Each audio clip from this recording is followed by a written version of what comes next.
PGA and LIV. Where is he? When you take that sudden departure from the scene, what does that mean? The news is that Jay Monahan, of course, who runs the PGA, informed its policy board he's recuperating from what they call a medical situation. And so he's not involved right now, day to day.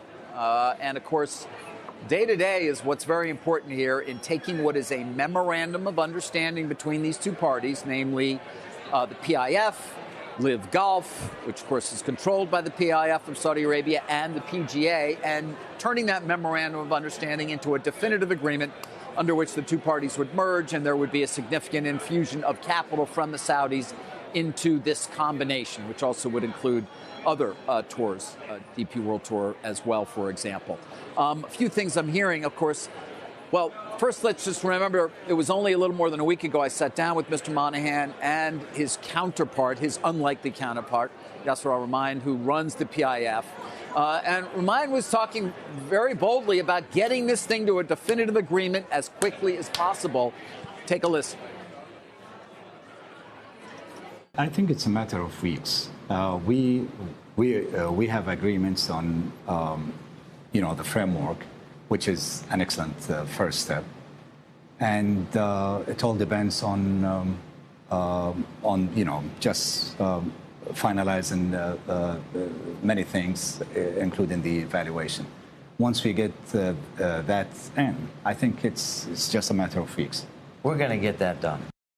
Question now, is whether or not it really can possibly get done in a matter of weeks. The key situation, of course, not just including Mr. Monahan's illness, but is dealing with the players who want to share in the economic upside from this union, who want promises that are just not on made verbally, but are on paper, and it can get to a certain level of complexity. I'm hearing the players, for example, may be hiring their own investment bank to advise them. I'm also told that Patrick Cantlay, one of the players who's also a player director, whose sponsor includes Goldman Sachs, is probably getting some good advice from the likes of Goldman Sachs here and has been an important voice here in terms of what are we going to get as players here for stepping up and saying yes to all of this, given that we were willing to accept a lot less to stay at the PGA, so to speak, than go to LIV Golf. And so that's going to be a key issue here. There's a lot of potential money on the table, and the question is, how are you going to guarantee equity or cash for these players? And are they going to align themselves? And it's going to become an even more complex negotiation. There's one guy who also could probably step in here and help in Monahan's absence, and that would be Randall Stevenson, you'd have to believe. What? Well, he knows his way around an M&A deal, whether you like it or not. He made a lot of them. Oh, my. Not all of them were that good, but he made a lot of them. Did Randall. And, of course, Randall is on the board of the PGA.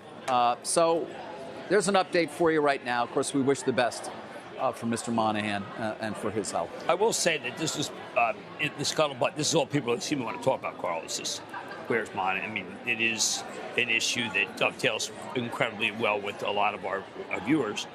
And the fact that Goldman Sachs may have been hired, David, that's very good news if you have that. Can you break that story?